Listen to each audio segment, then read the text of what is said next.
Hasan and I am your physics teacher. जी बेटा, आज मैं फर्स्ट ईयर फिजिक्स के चैप्टर नंबर 3 के फर्स्ट लेक्चर के साथ आपकी खिदमत में हाजिर हूँ। आज हम चैप्टर नंबर 3 का आगाज करने जा रहे हैं और जिसका टाइटल है मोशन एंड फोर्स। जी पहले हम चैप्टर के इंट्रोडक्शन की तरफ चलते हैं। चैप्टर के इंट्रोडक्शन में जो सबसे पहली बात आपको बताई गई है, इट इज मैकेनिक्स। कि मैकेनिक्स क्या चीज है। मैकेनिक्स को 9th क्लास में आपने फिजिक्स की ब्रांच के तौर पर स्टडी किया था। अब मैकेनिक्स क्या चीज है? मैकेनिक्स फिजिक्स की वो ब्रांच है जिसके अंदर आप डिफरेंट ऑब्जेक्ट्स की मोशन को स्टडी करते हैं, राइट? अगर किसी भी ऑब्जेक्ट की अगर आपको मोशन को स्टडी करना है तो उसको आप फिजिक्स की ब्रांच मैकेनिक्स में स्टडी करेंगे। अब मैकेनिक्स की भी आगे दो ब्रांचेस हैं। मैकेनिक्स की दो ब्रांचेस कौन कौन सी है, आइए उसको चल के देखते हैं। जी मैकेनिक्स की जो दो ब्रांचेस हैं, इन दोनों ब्रांचेस के नाम पर 9th क्लास में फिजिक्स के दो चैप्टर्स थे। आप इनको अच्छे तरीके से 9th क्लास में ऑलरेडी पढ़ चुके हैं, राइट? हम देखते हैं कि इसकी जो पहली ब्रांच है वो कौन सी है। मैकेनिक्स की जो पहली ब्रांच है, इट इज काइनेमैटिक्स।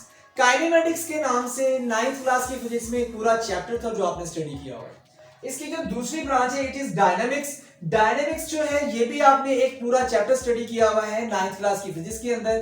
पहले हम देखते हैं जी काइनेमैटिक्स क्या है। इसकी डेफिनेशन आप 9th क्लास में पढ़ चुके हैं, लेकिन यहाँ मैंने दोबारा से लिखा हुआ है कि ये किसी भी ऑब्जेक्ट की मोशन को स्टडी करती है ये ब्रांच, लेकिन without discussing its causes.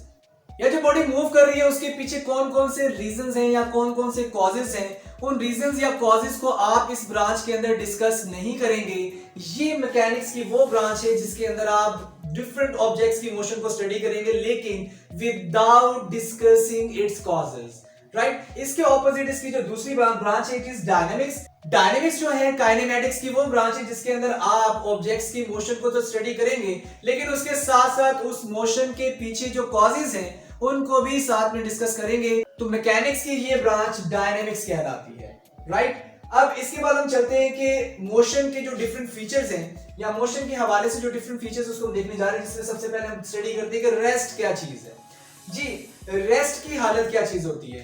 Let's suppose मैं एक ऑब्जर्वर हूं और मेरे सामने एक ऑब्जेक्ट पड़ा हुआ है और मैं अपनी जगह पे खड़ा हुआ हूं, और अगर वो ऑब्जेक्ट मेरे लिहाज से अपनी पोजीशन को तब्दील नहीं कर रहा, अगर वो अपनी पोजीशन को तब्दील नहीं करेगा, इसका मतलब वो ऑब्जेक्ट मेरे लिहाज से रेस्ट की हालत में है। यहां रेस्ट और मोशन कोई चीज नहीं है, हर चीज रिलेटिव है। कोई ऑब्जेक्ट हो सकता है कि आपके लिहाज से रेस्ट में हो सकता है कि किसी और ऑब्जर्वर के लिहाज से वो मोशन में हो, राइट? तो हर चीज रिलेटिविस्टिक है, तो रेस्ट की हालत भी रिलेटिविस्टिक है। इसकी एग्जांपल इस तरह से ली जा सकती है कि एक ट्रेन में अगर कुछ आदमी बैठे हुए, हर आदमी दूसरे आदमी के लिहाज से क्या होगा, रेस्ट की हालत में होगा, लेकिन वो आदमी जो कि ट्रेन से बाहर बैठा हुआ है उसके लिहाज से अगर ट्रेन मूव कर रही है तो अंदर बैठे हुए तमाम जितने भी पर्सन उसके अंदर बैठे होंगे वो तमाम के तमाम उस बाहर बैठे हुए ऑब्जर्वर के लिहाज से क्या होंगे, मोशन की हालत में होंगे, राइट? इसका मतलब रेस्ट की हालत रिलेटिविस्टिक है। अगर कोई ऑब्जेक्ट किसी दूसरे ऑब्जेक्ट के लिहाज से अपनी पोजीशन को तब्दील नहीं कर रहा, इसका मतलब वो ऑब्जेक्ट उस ऑब्जेक्ट के लिहाज से क्या है, रेस्ट की हालत में है। अगर मैं ऑब्जर्वर हूं और मेरे लिहाज से अगर कोई ऑब्जेक्ट मूव नहीं कर रहा, इसका मतलब वो अपनी पोजीशन तब्दील नहीं कर रहा होगा, तो मैं कहूंगा वो ऑब्जेक्ट मेरे लिहाज से रेस्ट की हालत में है। इसके बाद हम देख लेते हैं कि मोशन क्या चीज है। मोशन रेस्ट का ऑपोजिट है, यानी कि अगर कोई ऑब्जेक्ट ऑब्जर्वर के लिहाज से मुसलसल अपनी अगर जगह तब्दील कर रहा है या अपनी पोजीशन तब्दील कर रहा है किसी ऑब्जर्वर के लिहाज से, तो हम कहेंगे कि वो ऑब्जेक्ट मोशन की हालत में है, यानी कि मूव कर रहा है। जिसके बाद हम मोशन के हवाले से इसके डिफरेंट फीचर्स देख लेते हैं। सबसे पहला जो सबसे इंपॉर्टेंट फीचर है, इट इज डिस्टेंस।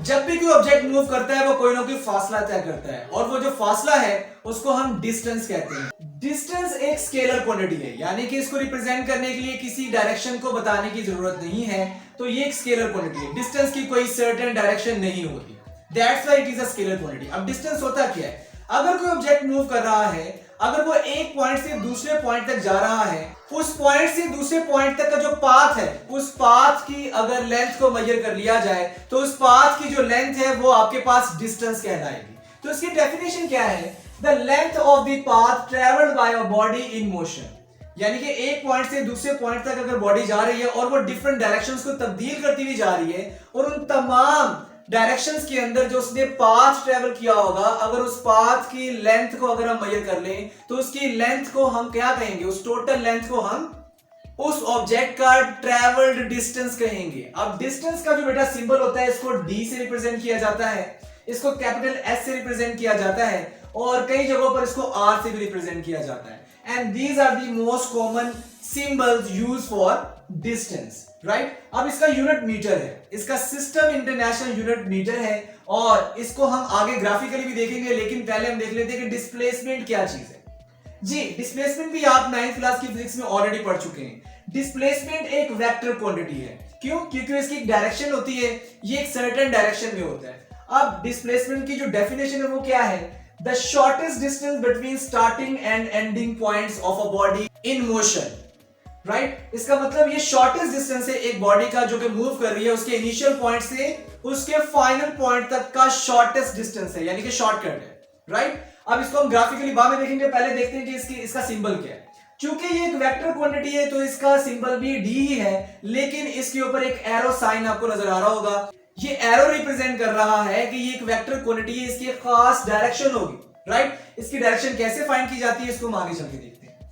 जी बेटा, इसकी मैथमेटिकल फॉर्म क्या होगी? इसकी मैथमेटिकल फॉर्म मैंने लिखी हुई है, D is the displacement r2 minus r1। r2 किसी पॉइंट 2 का पोजीशन वेक्टर होगा एंड r1 किसी पॉइंट 1 का इनिशियल पॉइंट का पोजीशन वेक्टर होगा। तो फाइनल पॉइंट के डिस्टेंस में से इनिशियल पॉइंट के डिस्टेंस को आप माइनस करेंगे तो आपके पास डिस्प्लेसमेंट आ जाएगा। लेकिन कैसे आएगा ये आपको भी ये बात समझ नहीं आई होगी। मैं आपको चैप्टर नंबर 2 में लिए चलता हूं जहां आपने पोजीशन वेक्टर्स ड्रॉ किए थे। इसका यूनिट भी बेटा मीटर होगा। तो ग्राफिकली अगर हम इसको देखें, यहां मैंने ग्राफ बनाया हुआ है, ये आपके पास y एक्सिस है, ये आपके पास x एक्सिस है। यहां मेरे पास ये ब्लैक कलर का कर्व्ड पाथ एक बॉडी ने ट्रैवल किया है, राइट। अगर मैं इसके ऊपर दो पॉइंट्स ले लूं, लेट मैंने एक पॉइंट ए ले लिया और एक मैंने पॉइंट बी ले लिया और मैं चाहता हूं कि ए से बी तक का मैं डिस्टेंस फाइंड करना चाहता हूं, तो ये जो पाथ ब्लैक कलर का आपके पास नजर आ रहा है, अगर मैं इसकी लेंथ मेजर कर लूं तो ए से बी तक की जो लेंथ आएगी इस पाथ की, वो आपके पास क्या होगा? डिस्टेंस। लेकिन अगर ए से बी का मैं शॉर्टेस्ट डिस्टेंस फाइंड कर लूं तो वो शॉर्टेस्ट डिस्टेंस आपको डिस्प्लेसमेंट देगा। अब शॉर्टेस्ट डिस्टेंस कैसे फाइंड कर सकते हैं? अगर ए से बी तक मैं डायरेक्ट एक सीधी लाइन ड्रॉ करूं तो वो ए से बी तक का शॉर्टेस्ट डिस्टेंस होगा। अब ये जो मैंने फॉर्मूला लिखा है, ये फॉर्मूला किस तरह से आपके पास आया है?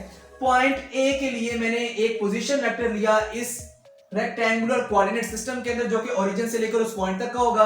r1 is the position vector of point a which is the initial point and r2 is the position vector of point b which is the final point. अगर मैं फाइनल पॉइंट के डिस्टेंस में से इनिशियल पॉइंट के distance को निकाल दूं तो मेरे पास इन दोनों के दरमियान में आने वाला शॉर्टेस्ट डिस्टेंस आ जाएगा। ग्राफिकली अगर देखें तो इसको वेक्टर के जरिए भी निकाला जा सकता है। अगर मैं पॉइंट बी के पोजीशन वेक्टर r2 में से पॉइंट ए के पोजीशन वेक्टर r1 को माइनस करूंगा तो मेरे पास एक वेक्टर अचीव होगा and that vector will be displacement which will be the shortest distance between these two points A and B, जिसको मैंने इस रेड लाइन से शो किया हुआ है। A से B तक का जो डायरेक्ट डिस्टेंस है उसको मैं डिस्प्लेसमेंट का नाम दे रहा हूं। ये आपके पास डिस्प्लेसमेंट को रिप्रेजेंट कर रहा है, जो कि इन दोनों पोजीशन वेक्टर को आपस में माइनस करने से, या जो कि फाइनल पोजीशन वेक्टर में से इनिशियल पोजीशन वेक्टर को माइनस करके अचीव होगा, जो मैंने यहां रिप्रेजेंट किया होगा। जी बेटा, इसके साथ ही आज का हमारा लेक्चर खत्म होता है। आज के लिए बस इतना ही। आपसे गुजारिश है कि चैनल को सब्सक्राइब कीजिए, बेल आइकन पर क्लिक कीजिए ताकि नेक्स्ट आने वाले वीडियो के नोटिफिकेशन आपको मिलते रहे। इसके साथ ही मुझे इजाजत दीजिए। अपना बहुत सारा ख्याल रखिएगा। अल्लाह हाफिज।